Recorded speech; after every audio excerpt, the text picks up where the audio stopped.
Hola, muy buenas tardes, bienvenidos al noticiero del mediodía. Hoy es 27 de abril del año 2021. Comparta con nosotros la próxima hora de informaciones. ¿Cómo está, Fro? ¿Qué tal, Diana? ¿Qué tal, amigos? Comenzamos y lo hacemos como de costumbre presentándoles nuestros titulares. Resalta Díaz-Canel avances de candidatos vacunales cubanos anti-COVID-19.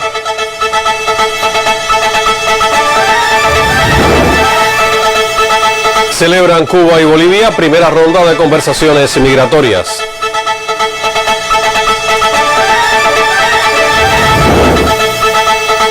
Designan manager del equipo de béisbol que representará a Cuba en torneo preolímpico de las Américas. Asesinan a 2 periodistas españoles en Burkina Faso.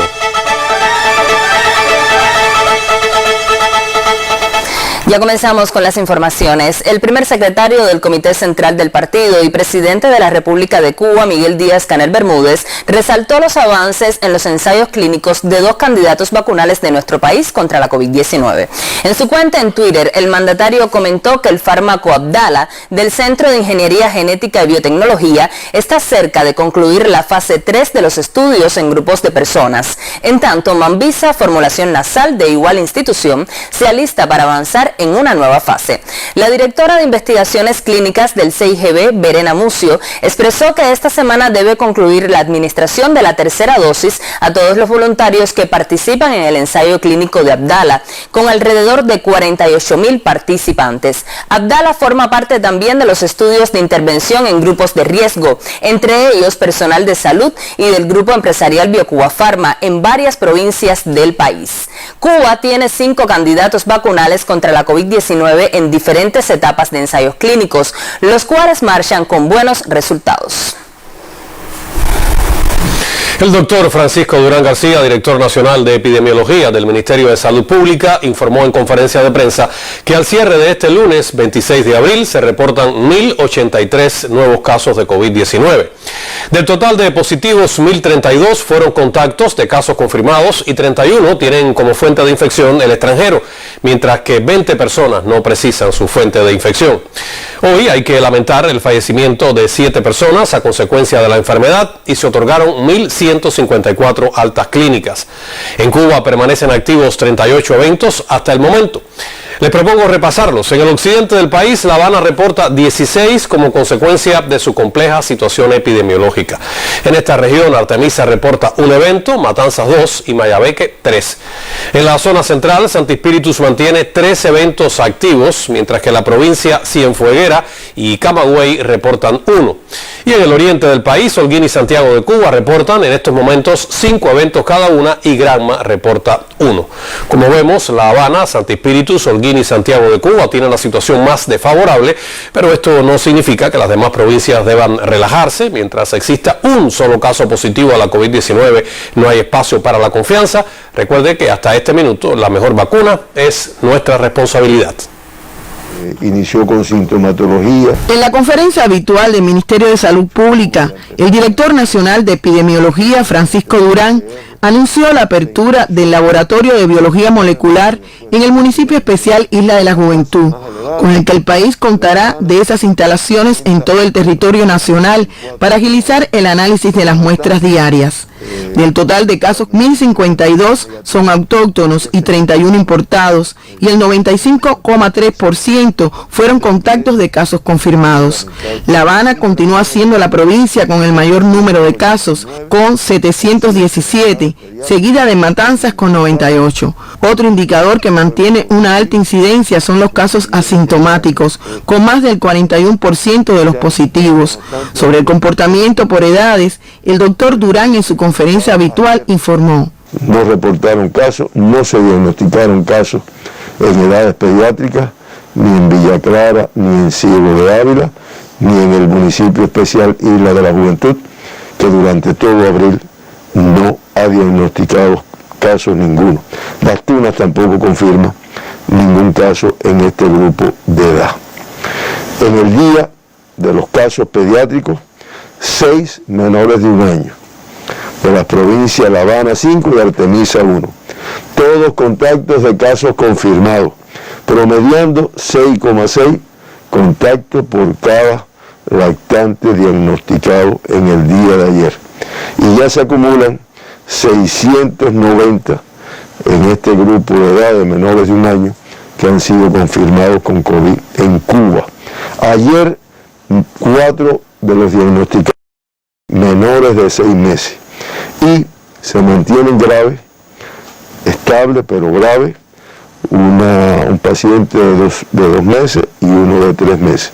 Y se incorpora un recién nacido con COVID-19, también grave en el día. Reitero, grave, estable, pero grave, que creo que es importante para nuevamente llamar la atención de la protección que tenemos que darle a este grupo de edad. Hasta el día de ayer se mantienen ingresados 5.402 pacientes, de ellos el 98,5% con evolución clínica estable, mientras se atienden en las terapias intensivas 80 pacientes confirmados, 16 más que en la jornada anterior, de ellos 41 críticos y 39 graves. Las declaraciones más recientes de la Organización Mundial de la Salud, con el incremento de la incidencia que se está produciendo, el incremento de la gravedad en los cuadros clínicos y algo que uno ha ido mirando y que es el incremento en edades, no siempre personas como inicialmente fue el tratamiento. De verdad que es para la reflexión, es para los que todavía no cumplen con las medidas, no solo por el riesgo de contagiar a otras personas, sino por el riesgo que están teniendo con su contagio precisamente. Se mantienen activos en el territorio nacional 38 eventos. Hilda Suárez, Sistema Informativo de la Televisión Cubana. Ahí tienen... Las Tunas muestran un incremento de casos positivos a la COVID-19 en lo que va de mes. El sistema sanitario del territorio extrema el control epidemiológico ante las características que ha retomado la pandemia. La provincia de Las Tunas continúa entre los territorios de Cuba con mayor control epidemiológico de la COVID-19, con más de 30 casos positivos que acumula la enfermedad en las estadísticas tuneras. Se incentivan estrategias como la de los estudios poblacionales, donde mayores focos se reportan, así como la redistribución de las capacidades disponibles en los centros concebidos para el aislamiento. Los más de 800 casos diagnosticados positivos a la COVID en la provincia, con más de 43.000 muertes realizadas en lo que va de la epidemia. Ya en los últimos 15 días se ha dado un incremento de los casos importados, sobre todo a partir de los viajeros procedentes de Rusia, que han sido los que más mayor positividad han dado a la enfermedad. Con esta nueva característica de aumento de los casos importados, transita el territorio sin perder de vista las medidas sanitarias para frenar la dispersión del virus. Desde Las Tunas, Natacha Díaz Bardón, Sistema Informativo de la Televisión Cubana.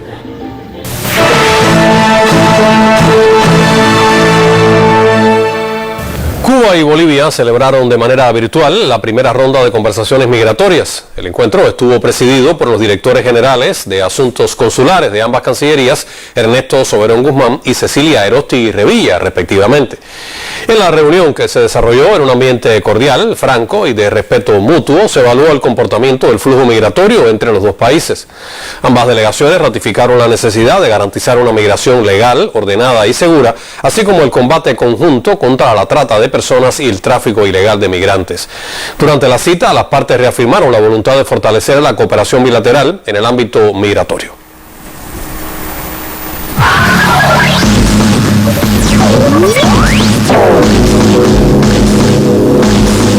Buenas tardes.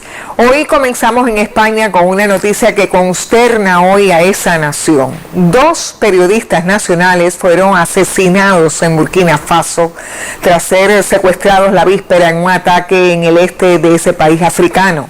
Así lo informó esta mañana la ministra de Asuntos Exteriores, Arantxa González Laya. Sobre lo que ocurrió en esos momentos es confusa. Hemos estado desde entonces en contacto permanente a través de nuestra embajada en Mali que es responsable de Burkina Faso con las autoridades burkinabés para tratar de limitar el alcance y las consecuencias del ataque, así como la identidad de los cadáveres encontrados en el lugar de los hechos. En estos últimos momentos, y esta es información extremadamente reciente, tras entrar en contacto con las autoridades burkinabés y con las familias de los desaparecidos, se confirmaría que los cadáveres encontrados en Burkina Faso corresponden a los 2 periodistas españoles desaparecidos en Burkina Faso. Los 2 reporteros trabajaban junto a un colega irlandés en un documental sobre los dispositivos que realiza Burkina Faso para proteger la fauna contra la caza furtiva y sufrieron este lunes, como ella lo mencionaba, una emboscada por personas armadas. Vamos a continuar en Estados Unidos. El presidente Joe Biden hará hoy una evaluación sobre el estado actual de la pandemia de la COVID-19 en su país, así como nuevas regulaciones sobre el uso de mascarilla en espacios abiertos. La cadena CNN señaló que Biden anunciará este martes una guía de los Centros para el Control y la Prevención de Enfermedades. Personas vacunadas deben usar máscaras al aire libre. El mandatario va a comentar hoy sobre el estado del enfrentamiento a la enfermedad provocada por el coronavirus SARS-CoV-2, que ya ocasionó hasta la fecha más de 586.610 muertos y 32.875.000 contagios en esa nación norteña. Continuamos en Irak, donde una tercera caravana militar estadounidense fue atacada, según reportes difundidos por Sovereign News. El golpe más reciente tuvo lugar en Al-Diwaniyah, capital de Qadisiyat, del cual se desconocen los daños causados a los vehículos o el número de víctimas. Con anterioridad, otro convoy norteamericano recibió el impacto de 2 bombas colocadas al borde de una carretera en la gobernación de Dikar, e igual tipo de sabotaje sufrió uno en la sureña Basora. Grupos de la resistencia iraquí consideran ocupantes e invasoras a las fuerzas estadounidenses y exigen su retirada inmediata. Ante esa creciente amenaza, Bagdad y Washington anunciaron la retirada total del contingente norteamericano, pero sin precisar la fecha. Avanzamos en Brasil. Hoy registró 1.305 muertes por COVID-19 en las últimas 24 horas. La cifra total ya supera la de 2020 y revela que el promedio diario de muertes este año es más del doble que la del año pasado. La reportera Juliana Medeiros nos tiene el informe. Brasil registró 1.305 muertes por COVID-19 en las últimas 24 horas, según datos del Consejo Nacional de Secretarios de Salud. Con la actualización del panel, este inicio del año 2021 ya ha superado el número total de muertes en 2020 por coronavirus. El gigante sudamericano reportó 195.848 muertes por la enfermedad en comparación con 194.949 víctimas durante el año pasado. Bolsonaro insinuó recientemente, sin proporcionar evidencias, que las cifras de la pandemia estaban infladas para dañar a su gobierno. A pesar de las declaraciones del presidente, las muertes por coronavirus continúan a un ritmo elevado. Desde Brasilia, Juliana Medeiros, en colaboración para el Sistema Informativo de la Televisión Cubana. Y la India continúa afrontando una grave situación con la pandemia, a pesar de registrar este martes un leve descenso en el número de nuevos casos de COVID-19, al sumar otras 323.144 personas infectadas en las últimas 24 horas por SARS-CoV-2. Este martes se notificaron otros 2.771 fallecidos como consecuencia de la enfermedad. Responsable en parte del rebrote 19 en India y distintos países, la variante B1617, conocida como variante india, preocupa porque desde que se detectó por primera vez en octubre en el centro de India, se propagó rápidamente por todo el planeta. Es la marca de la segunda ola. Las nuevas mutaciones entran en juego y el número de casos aumenta enormemente porque también se ve afectada la población más joven, incluidos los niños. Es lo que constatamos en este momento. La variante que se expande en este momento se califica de doble mutación, lo que significa que contiene dos mutaciones observadas en otras variantes. Mutaciones que convierten el virus en más contagioso y potencialmente más resistente a las vacunas desarrolladas hasta ahora, pero no necesariamente más letal. Estados Unidos, Francia, Alemania, Israel y la Unión Europea prometieron ayuda a la India ante el aumento de casos de COVID-19 en ese país. Dichas naciones dijeron que proporcionarían oxígeno, pruebas de diagnóstico, ventiladores y equipos de protección. Así me despido, ahora continúen con otras informaciones.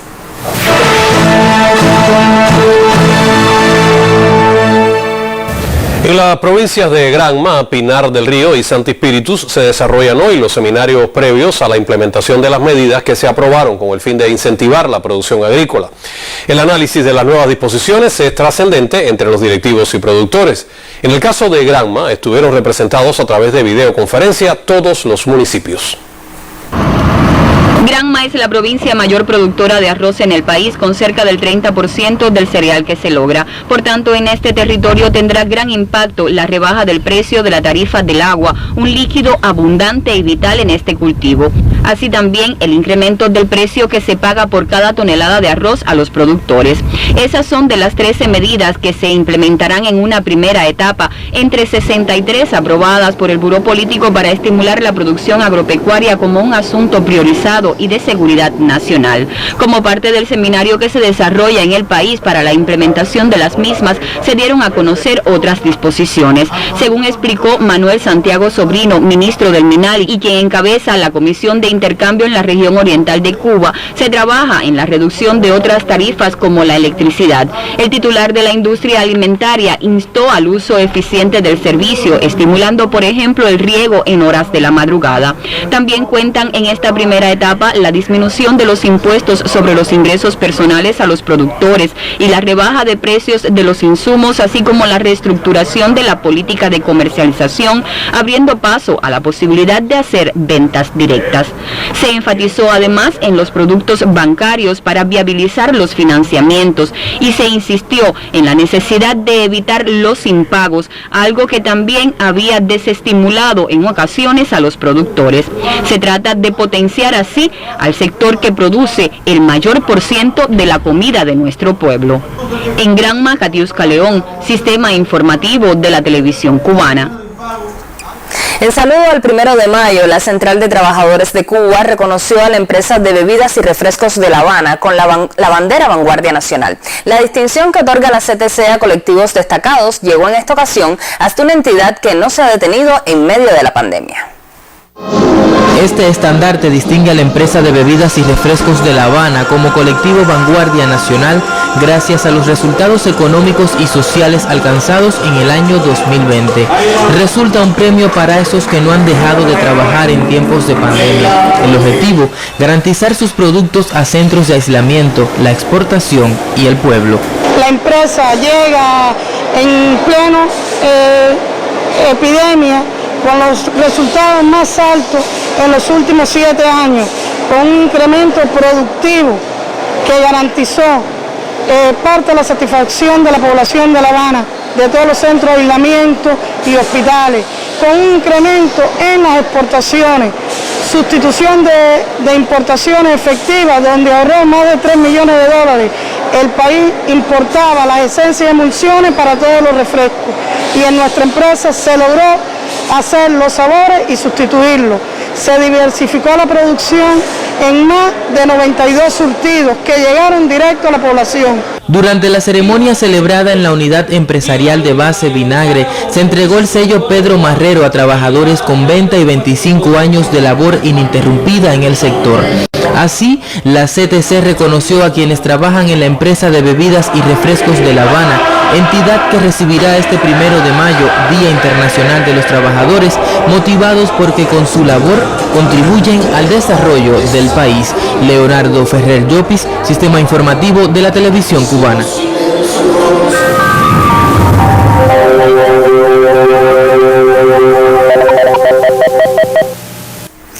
Buenas tardes. Las altas presiones mantienen su influencia sobre nuestra área geográfica, generando condiciones de tiempo estable con baja probabilidad de lluvia. Solo ocurren aislados chubascos de manera ocasional en zonas de la costa norte, central y oriental del país. Durante la madrugada y la mañana están relacionados con el transporte de nublados bajos en el flujo del nordeste y poca nubosidad en el resto del territorio nacional. En la tarde de hoy habrá poco cambio en las condiciones del tiempo. Estará parcialmente nublado en gran parte del país y se nublará en localidades del sur con la ocurrencia de aislados chubascos y tormentas eléctricas.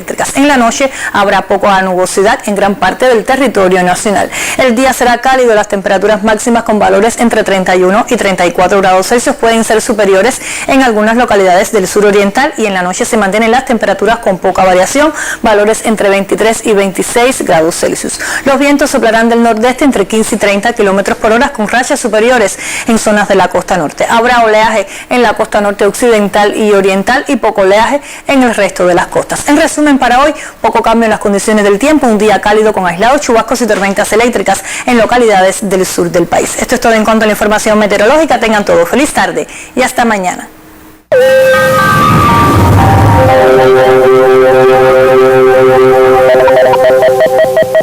El programa de atención materno-infantil garantiza la atención médica integral a embarazadas y niños, al igual que previene y controla enfermedades para reducir la mortalidad materno-infantil.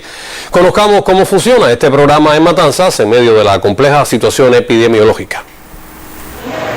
El programa de atención materno-infantil en la provincia de Matanzas trabaja por mantener indicadores favorables en medio de la compleja situación epidemiológica. El programa materno-infantil continúa trabajando cumpliendo todos los protocolos que están establecidos para la atención a la embarazada, para la atención al niño. En la atención primaria de salud continúan los consultorios brindando la atención prenatal, cada una de las consultas, de los complementarios que las embarazadas necesitan realizarse para que la atención prenatal sea completa, de los ultrasonidos que necesitan. El programa de genética continúa funcionando, no se ha parado ninguna de las actividades. En todos los centros para la atención a las embarazadas se extreman las medidas higiénico-sanitarias. En los hogares maternos tenemos cubículos destinados a la embarazada de nuevo ingreso. Eso significa que la embarazada, por ejemplo, que entra hoy al hogar materno, que ya va con una encuesta epidemiológica realizada, buscando posibles contactos, buscando posibles fuentes de alguna situación que la vincule con algún evento, con alguna persona que haya tenido contacto con el virus. Una vez que se sabe que no es así, esta embarazada ingresa en el hogar materno, pero no va directamente a los cubículos donde están las embarazadas que ya tienen larga estadía allí. Va a un cubículo que nosotros le hemos puesto así, cubículos de vigilancia. La provincia registra actualmente más de 100 pacientes positivos a la COVID-19 en edades pediátricas. No hay razón para tener más de 100 niños ingresados por COVID en esta provincia. No hay razón para tener niños menores de 1 año y de ellos menores de 6 meses ingresados por COVID. El niño que tiene menos de 6 meses está en una cuna. Es hora de maximizar las medidas, pero la protección, esto se llama protección al niño. Hasta la fecha en la provincia no se reporta el fallecimiento de ningún contagiado en edad pediátrica. El cuidado de las embarazadas y niños resulta también una máxima donde la familia debe jugar un papel fundamental. Desde Matanzas, Lian Díaz Fundora, Sistema Informativo de la Televisión Cubana. Y hoy la serie Tras la Ruta de Abdala nos muestra el sentir de los voluntarios guantanameros que participan en el ensayo clínico fase 3 de este candidato vacunal cubano.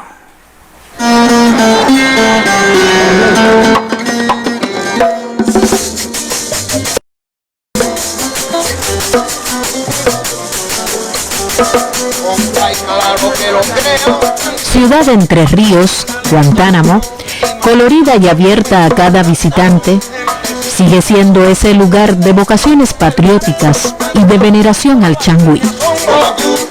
El changüí forma parte de toda la herencia cultural y además el changüí está ligado a todos los procesos históricos importantes que han pasado en Cuba, y este es uno también, este es un proceso también que rebasa lo meramente sanitario y yo creo que forma parte también ya de la historia de nuestro país.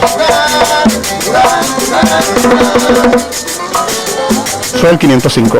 Soy el 661. Ayer me puse la segunda dosis. ¿Y cómo se siente? Me siento, especial, como un cahuairán. La más vital de las expresiones de la cultura popular tradicional guantanamera forma parte hoy del tema musical La Fuerza de un País del dúo Buena Fe. El Changuí es de Guantánamo y precisamente por tierras guantanameras desembarcó Martí junto con Máximo Gómez para iniciar la guerra necesaria y también recorrió los montes de Guantánamo en su trayectoria hacia los ríos. La vacuna yo creo que va a resultar muy bien porque ya esto está aprobado ya y desde el año pasado decíamos que para la primavera iba a salir la vacuna y es verdad que ya salió. De aquí del oriente son el primer, segundo y tercer frente del ejército rebelde. En la primera trinchera antiimperialista de Cuba, que es Guantánamo, hay mucha esperanza, hay mucho optimismo y mucha seguridad de que esto va a ser otro éxito de la medicina cubana y de la revolución cubana. 5 policlínicos han participado ya de la fase 3 de ensayos clínicos de Abdala en la más oriental de las provincias cubanas. Fue un área que tuvo un gran número de casos, pero que en corto tiempo, por las medidas tomadas, también pudimos llevar la tarea a cabo con buenos resultados y a pesar de eso ya el ensayo clínico estaba en nuestras manos. Fuimos todos certificados con una capacitación. Es una poesía, un poema de José Martí y pienso que bien enraizado en los guantanameros y en los santiagueros para que esta vacuna pueda surtir efecto. Bueno, indudablemente tenía que hacerlo porque para aprovechar la voluntad de nuestro gobierno, que es única. En la actualidad, Abdala las apuestas fundamentales de los científicos del Centro de Ingeniería Genética y Biotecnología contra el virus. Nosotros teníamos 46 variantes diferentes. Aquello era una locura. Parecíamos hormiguitas. En este casco ruge un silencio plebeyo como de tropas. Y ya en agosto nosotros ya teníamos 2 posibles candidatos. En este mismo lugar hicimos los análisis de qué otra provincia podíamos hacer el estudio mismo. Lo que hicimos fue consolidar el posicionamiento del candidato vacunal en la región oriental, porque después el fase 3 lo hicimos en Guantánamo y en Bayamo. ¿Por qué? Porque en el momento que había que hacer, estábamos construyendo el protocolo del fase 3, la situación epidémica que tenían estas 2 provincias, además de Santiago de Cuba, era un tanto complicada. Esto lleva un procesamiento estadístico. No se trata de regiones, ni mucho menos, es una manera de evaluar la eficacia tomando diferentes provincias para poder llegar al tamaño muestral, que es de 48.000. Yo pienso que primero la estrategia como país ha sido tener más de un candidato vacunal. La estrategia como país ha sido acertada desde ese punto de vista, porque tenemos que apostar por varios candidatos. ¿Por qué? Porque hay diferentes nichos, porque qué bueno que los cubanos puedan tener la posibilidad de tener más de un candidato, sobre todo porque ahora están viéndose las mutaciones, también están los convalecientes, que es un nicho que hay que atender, están los niños y las embarazadas, y nosotros esperamos que Abdala se convierta en uno de los candidatos.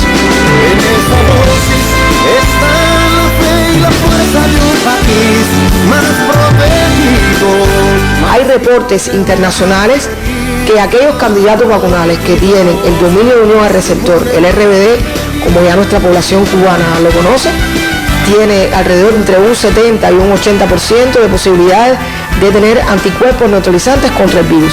¿Será eso suficiente? No lo sabemos todavía. Le diría al pueblo de Cuba que sin miedo, que la vacuna no hace nada, no da ninguna reacción. Quizás a alguna persona le ha dado algo, pero a mí no me dio nada. Y esto es por el bien de todos.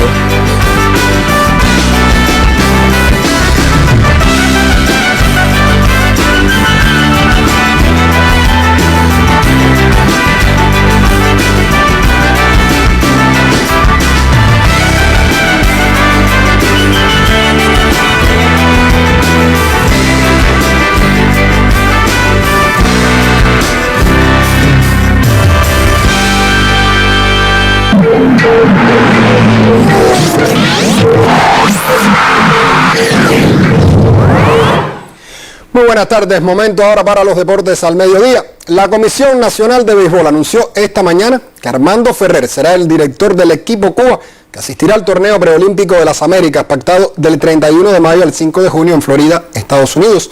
La decisión responde a la amplia experiencia de Ferrer, quien además logró destacados resultados en sus 2 incursiones como manager en nuestras series nacionales.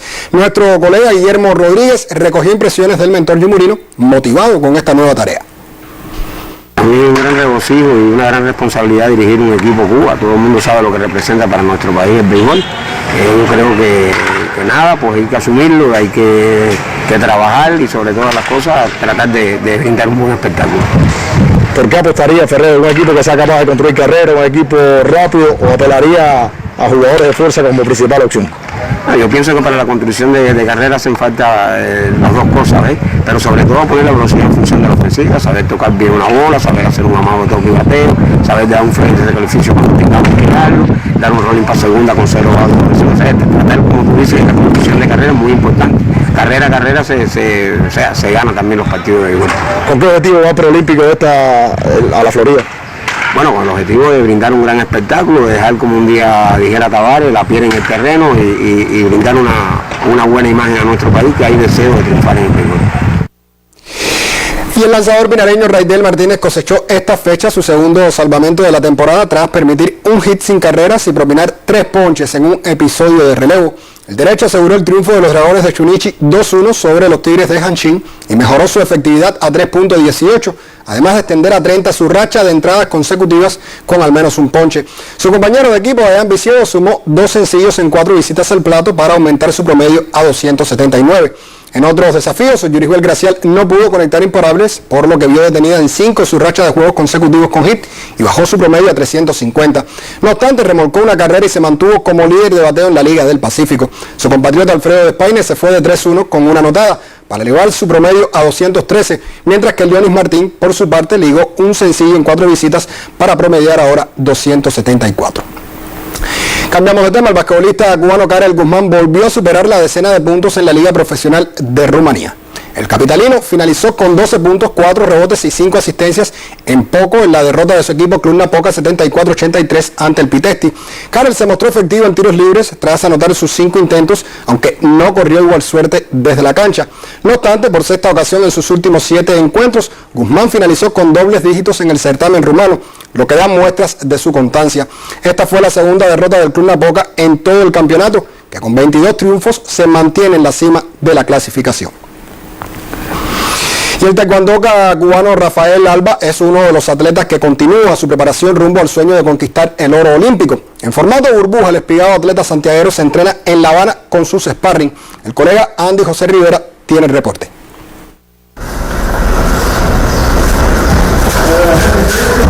Confianza. Esa fue la palabra que más usó Rafael Alba mientras conversamos sobre su sueño de la medalla olímpica. En poco más de 3 minutos de diálogo, el atleta se mostró relajado todo el tiempo y reiteró su meta de lograr la gloria en Tokio. Sin embargo, es consciente, como confesó, de lo complejo que es su sueño. Por ahora, paso a paso y tecnología mediante, se acerca más al estado competitivo idóneo. Hace unas semanas estuvimos realizando entrenamiento en el centro de entrenamiento de Manchester, Inglaterra, en el cual pudimos intercambiar con el equipo que estará presente en los Juegos Olímpicos de Tokio. En mi caso en particular pude realizar tanto entrenamiento como competencia con el atleta que participará en mi división, Mahama Shaw, la división más de 80 kilogramos, en el cual en el tope que realizamos pude salir victorioso, marcando una buena cantidad de puntos, que esto me hace sentir bastante bien y que vamos preparándonos muy bien con rumbo a la Olimpiada. Tras regresar de una base de entrenamientos en Manchester, Alba tiene en el panorama ahora el Campeonato Panamericano a disputarse en Cancún en junio. Ahí estaremos participando y luego realizaremos una base de entrenamiento ahí mismo en México, ya después volveríamos aquí a Suelo Patrio y de ahí partiríamos ya rumbo a los Juegos Olímpicos. El doble campeón mundial y único cubano clasificado en este deporte para la cita nipona confesó también su aspiración en obtener la presea que le falta. Me mantengo con mi meta presente y me mantendré con ella hasta el momento de lograrla, y sí tengo confianza en lograr la medalla que aún me falta. Andy José Rivera, Sistema Informativo de la Televisión Cubana.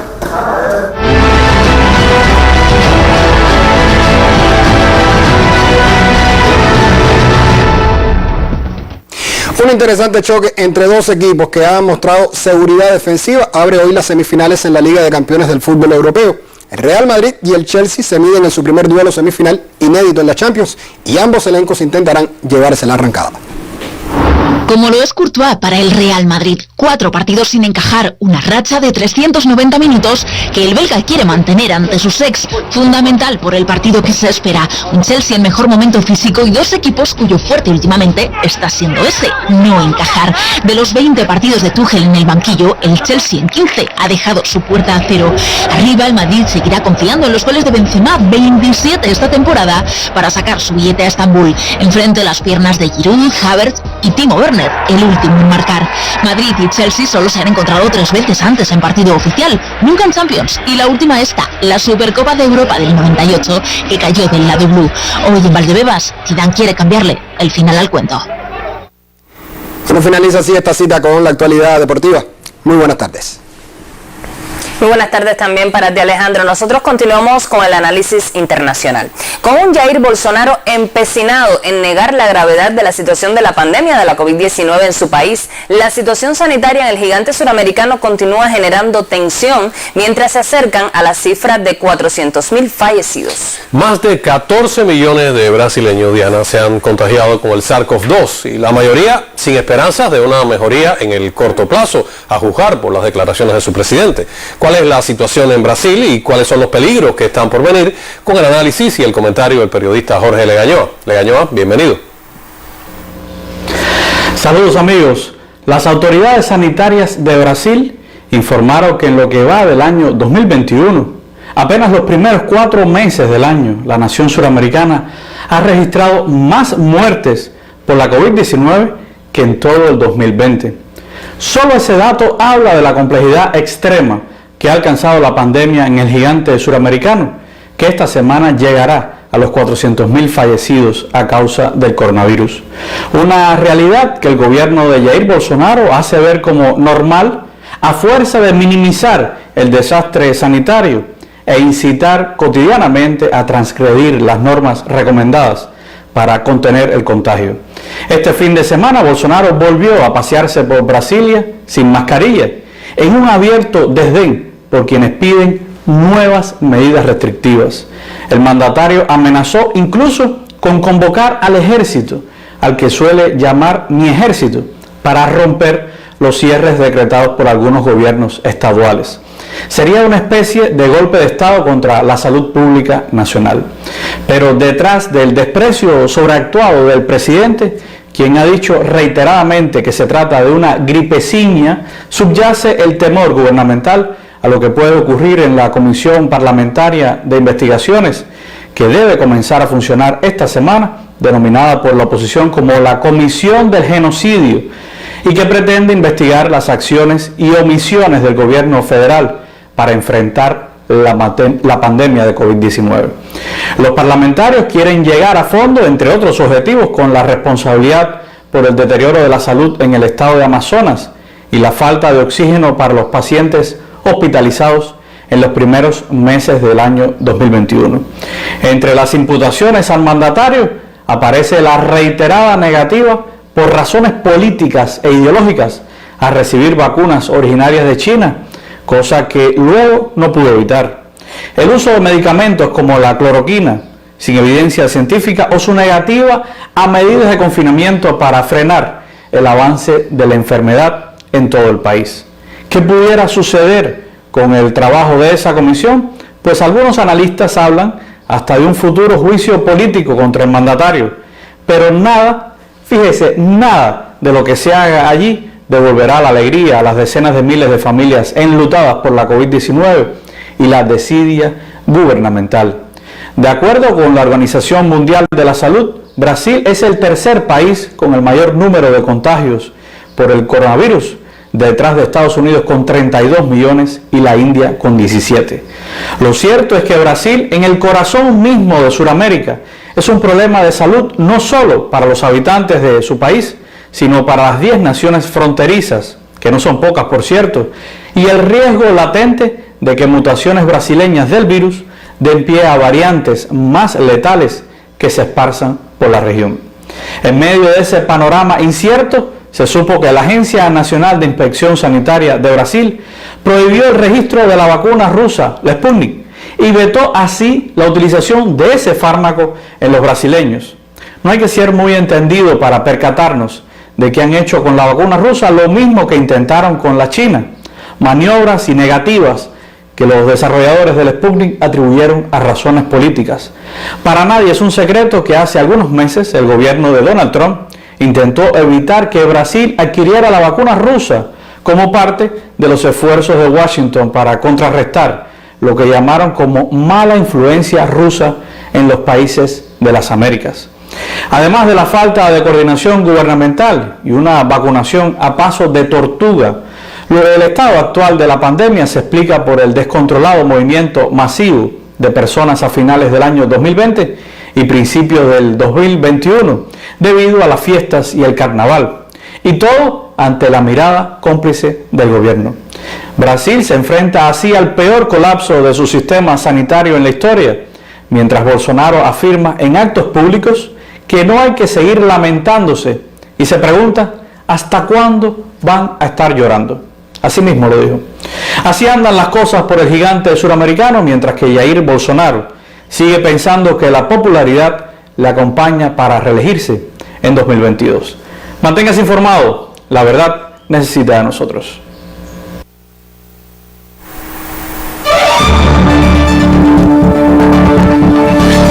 En los minutos finales de este noticiero nos acercamos a una de las publicaciones de José Martí, que celebra 130 años de su primera publicación. Los detalles más adelante en esta emisión.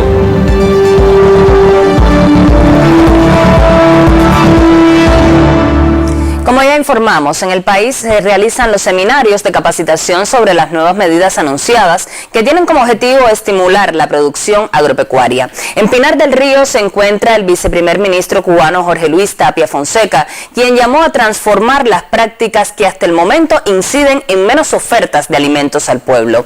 Acompañado por la ministra de Finanzas y Precios, Macy Bolaños, y directivos del sistema de la agricultura, Tapia Fonseca puntualizó en la necesidad de eliminar trabas en la comercialización.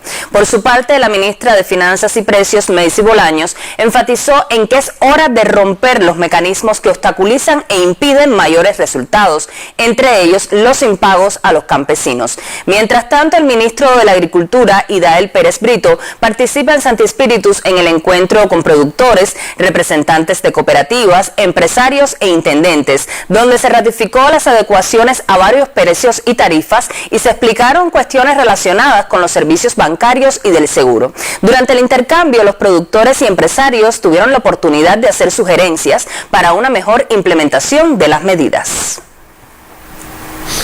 La Avenida de los Presidentes es objeto de una reanimación que devolverá el esplendor al tramo entre Calzada y Malecón, que es el más afectado comúnmente por la salinidad y las penetraciones del mar. La actual intervención urbanística corrige parte de las acciones ejecutadas a mediados del pasado año y que originaron una buena polémica y que contribuirá a perpetuar los valores históricos y arquitectónicos de esa zona. Desde finales de marzo, brigadas de la empresa de restauración del patrimonio de la Oficina del Historiador de La Habana laboran en el área del monumento a Tomás Estrada Palma, ubicado en la Avenida de los Presidentes. Es una obra que está en el plan de inversiones, que cuenta con un monto total aproximado de 5 millones de pesos, y su plazo de ejecución se pretende entregar la obra en el mes de julio del año en curso. El rescate de las luminarias y la fuente, así como la fundición de las aceras y la renovación de la capa vegetal, forman parte de las acciones que se acometen entre Calzada y Quinta Avenida. En este momento la obra se encuentra a un 35% de ejecución y ya los bancos están casi restablecidos en su totalidad y el monumento está totalmente restaurado. A la par, el último tramo de la calle G es objeto de una nueva intervención por parte del gobierno de La Habana, que rescatará su fisonomía original.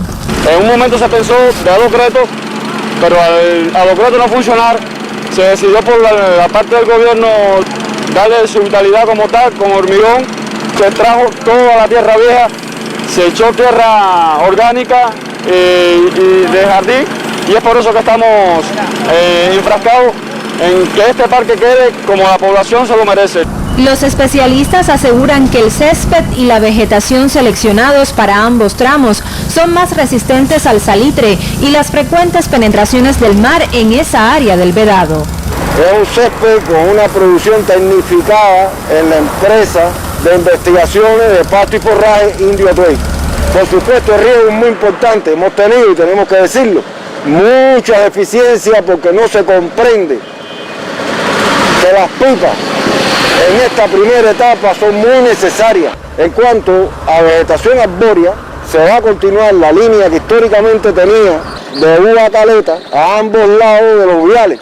En julio del pasado año, la colocación de adocretos generó polémica en redes y medios digitales, pues la reforma irrespetó los valores patrimoniales de la zona. Cierto es que la obra en ejecución rescata el tradicional paseo verde, pero a juicio de esta reportera, el Parque G ha sido víctima de la improvisación y la chapucería, un fenómeno con secuelas económicas. El éxito de la reanimación, a la que nuevamente se destinan cuantiosos recursos, dependerá del mantenimiento sistemático por servicios comunales y la colaboración de los ciudadanos para preservar los valores históricos y arquitectónicos de la avenida que conecta la ciudad con el mar. Daimi Díaz Breijo, Sistema Informativo de la Televisión Cubana.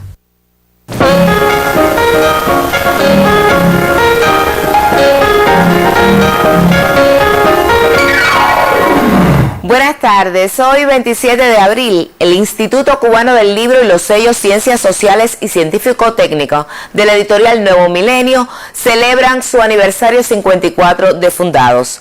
Sobre las acciones en conmemoración a la fecha, versa el siguiente reporte.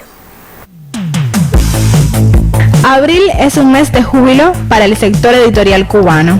En estas fechas se conmemoran los aniversarios del Instituto Cubano del Libro y de los sellos Ciencias Sociales y Científico-Técnico, estos últimos surgidos en 1967 de manera independiente y luego unificados bajo la casa Nuevo Milenio, una de las mayores editoriales cubanas y la más importante en el ámbito de la ciencia, tecnología y medio ambiente. Está tratando de acercar su catálogo hacia aquellas zonas donde esté reclamando hoy presencia de las publicaciones, el desarrollo científico y tecnológico del país. Ronda ya los 300 títulos terminados que tenemos publicados en más de 70 plataformas internacionales y muy pronto estarán también títulos nuestros en la plataforma nacional de la librería virtual de Sigmatel. Por su parte, el Instituto Cubano del Libro prevé desarrollar un conjunto de acciones en saludo a su aniversario 54. Incluye presentaciones de libros, incluye charlas con determinados escritores cubanos, lecturas que están realizando algunos de ellos de poemas, sobre todo de poemas, ya están en las redes y pueden verse constantemente, y además toda una producción de libros que se está recuperando de pendientes desde los años 2017, 18 y 19. En el marco de la efeméride se destaca también la puesta en marcha de un equipamiento renovado en las 22 editoriales del país pertenecientes al sistema de ediciones territoriales, desde donde se impulsa la creación y la labor de jóvenes autores. Gabriela Sánchez, Sistema Informativo de la Televisión Cubana. También hoy se celebra el Día Mundial del Diseño, instituido por las Naciones Unidas y el Consejo Internacional de Asociaciones de Diseño Gráfico. Cambiamos de tema. El Premio Nacional de Teatro 2020 Rubén Darío Salazar Taquechel fue seleccionado miembro del Comité Ejecutivo de la Unión Internacional de la Marioneta, UNIMA por sus siglas, luego de haber participado en el Congreso Mundial que sesionó hace pocos días de manera online. El creador cumple hoy 58 años y con el siguiente trabajo le felicitamos. A Rubén Darío Salazar le habita un títere en el interior del cuerpo. Títere que respira, se alimenta y crece a través de un proceso metabólico cuya energía fundamental es la escena. Desde los años iniciales como actor de teatro papalote hasta hoy, a Rubén Darío lo ha movilizado un único empeño: llevar su arte hasta el ángulo preciso donde se unen emoción y belleza para hacernos partícipes de esa ecuación. Su cotidianidad transcurre en un ejercicio constante de crear, lo mismo en el escenario que mientras enseña y dirige a sus actores, o cuando investiga, escribe, polemiza y hace pensar. Para Teatro de las Estaciones ha vivido los últimos 27 años. En ese grupo que es parte inherente de su fibra, circulan sus esperanzas, obsesiones, la persistencia por honrar nuestra historia, el desafío por enaltecer la cultura, el amor a la patria que siempre aumenta. Sostiene el precepto martiano de siempre fundar. Por ello dirige también el Guiñol Nacional de Cuba y apuesta por reconstruir un importante espacio simbólico, herencia de sus antecesores y maestros titiriteros. Junto a Zenén Calero, cómplice inseparable de tanto que hacer, mereció el Premio Nacional de Teatro el pasado 2020. Rubén Darío Salazar es un hombre del retablo. Desde ese espacio sabe cómo nutrir cada día al títere, la savia y los mundos que lleva adentro. Omairi Lorenzo, Sistema Informativo de la Televisión Cubana. Y hoy recordamos a Dulce María Loynaz en el aniversario de su fallecimiento. Vivió con sus hermanos en una casa cita en Lini 14 en El Vedado, La Habana, lugar que fue la inspiración de su novela Jardín y de algunos de sus poemas. Allí acontecían las famosas tertulias donde ella y sus hermanos invitaban a lo mejor de la intelectualidad cubana y que estuvieran de paso por la nación caribeña. Luego se traslada a la casona cita en 19Y, donde muchas personas creíamos verla varias veces, así como se ven y observan las leyendas. Allí, en su misterioso mundo, la escritora y poetisa continuó contando historias desde las letras. Recordando Dulce María Loynaz, concluyen las culturales. Por favor, cuídese mucho. Buenas tardes. Muy buenas tardes también para ti, Dagné. Y este año estamos celebrando los 130 años de la primera publicación de los versos sencillos de José Martí. A juicio de la escritora Fina García Marrús, ellos son el testamento poético del apóstol. Dos reconocidas investigadoras del Centro de Estudios Martianos hablan sobre la trascendencia de estos versos. No es osado decir que son los versos más conocidos de José Martí. En algún momento de la vida nos hemos aprendido de memoria algunos de ellos y por la misma estructura en que fueron escritos, casi que su aprendizaje es inmediato. Martí escribió los versos sencillos en Estados Unidos como casi toda su obra poética y fueron publicados en 1891, cuando el apóstol tenía 38 años. Son 46 poemas numerados. En estos versos sencillos se recogen sucesos de su vida, pero todo esto está unido con un pensamiento poético de madurez, un pensamiento donde él esboza sus ideas más acabadas sobre el mundo, sobre su concepción del mundo es una concepción ya acabada para este momento.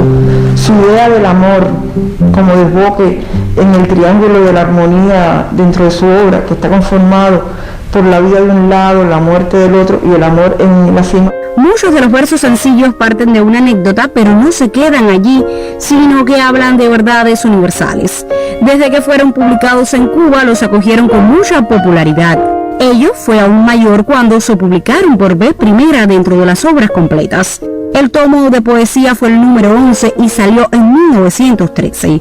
Para ello, el editor Gonzalo de Quesada y Aróstegui se los llevó a Miguel de Unamuno en España y a Rubén Darío, quienes hicieron las primeras críticas en las que se hablaba, entre otras cosas, de la modernidad del poemario, algo que para esta investigadora es el principal valor literario de los versos. Es tomar las formas de antaño, toda la tradición hispanoamericana de la poesía, toda la tradición cubana poética, que era considerable, toda la tradición española de los siglos de oro, y componerla al día, hacerla contemporánea, añadirle valores universales al hombre como tal. Su popularidad también vino por el hecho de estar escritos en octosílabos, redondillas, coplas y cuartetas. Hoy ellos estudian en la mayoría de los bachilleratos de América Latina y del mundo. Los versos sencillos están entroncados en la tradición popular hispánica.